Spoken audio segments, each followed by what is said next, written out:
let's go to the next part. You may think that is another topic, but I don't think so, okay, because this is also related to the phase change process. Okay, about vapor pressure and the moisture in air. So you may wonder, what's vapor pressure?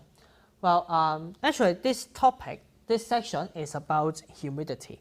Okay, in order to provide thermal comfort, for example, we are designing a HVAC system that needs to be installed in a building.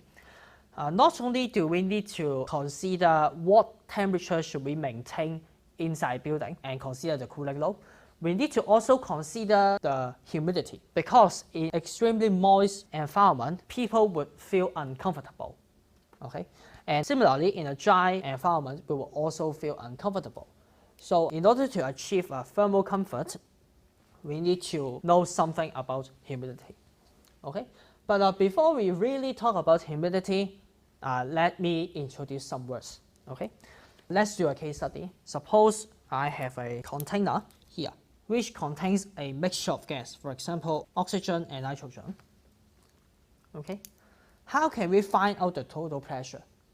Okay, because we know that these two kinds of gas are mixed in a homogeneous manner. Okay, they mix well. We can say that the total pressure exerted by these gases on the container can be divided to two pressures.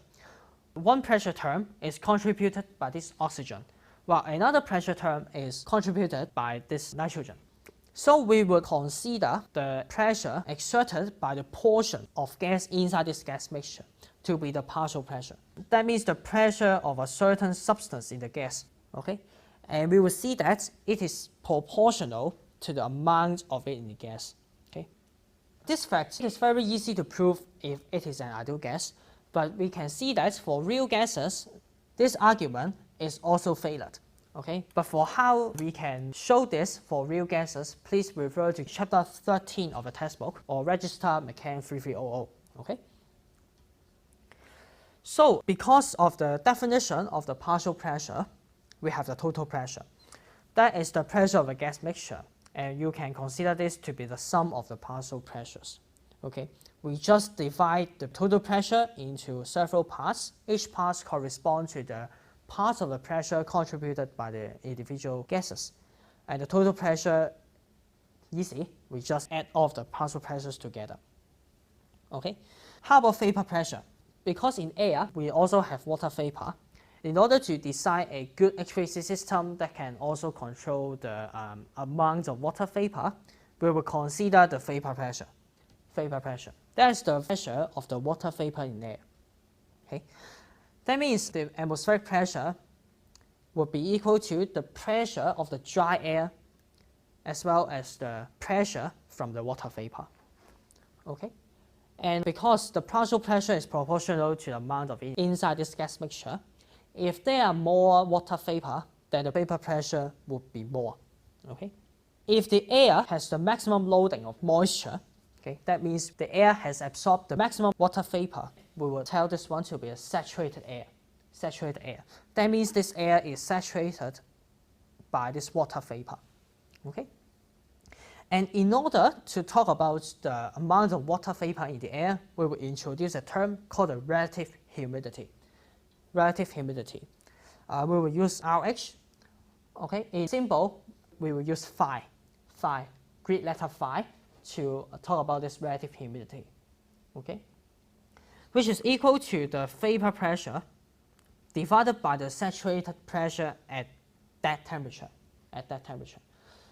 For this temperature, I mean the temperature of the air. So why we will have this portion? Because for saturated air, the vapor pressure will be equal to the saturated pressure at the temperature of air. Otherwise, if the pressure is greater than this value, then some of the water vapor would condense. The air cannot hold more water vapor. And for suitable relative humidity would be 45% to 55%. That means our HVAC system needs to control the humidity value to be around this value, okay, so that the occupants inside the building get more thermal comfort. Okay, and note that because when this temperature increases, this saturation pressure will increase, so it can hold more moisture.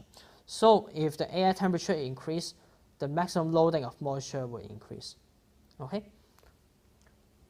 This saturated pressure can be obtained from our property table. Okay. When I talk about the example of this section, then I will talk about how we can find out this value. Okay. And for phase equilibrium, what do we mean by the phase equilibrium is that no more water vapor would evaporate from the cup of water. Suppose you put a cup of water in a room, then it will evaporate because the air can still hold more water. So because the cup of water has a very large water vapor concentration, this water vapor would evaporate. The liquid water would change to water vapor and evaporate and go into the air. Okay, and for phase equilibrium, that means the vapor pressure is equal to the saturated pressure at T. But this T is different from this. This T is the air temperature, but this T is the temperature of the liquid water. Okay, so phase equilibrium means that the whole bunch of the air inside the room, okay, because I'm talking about a cup of water putting in a room, the whole air has the same vapor pressure. So no more water vapor can get into this air.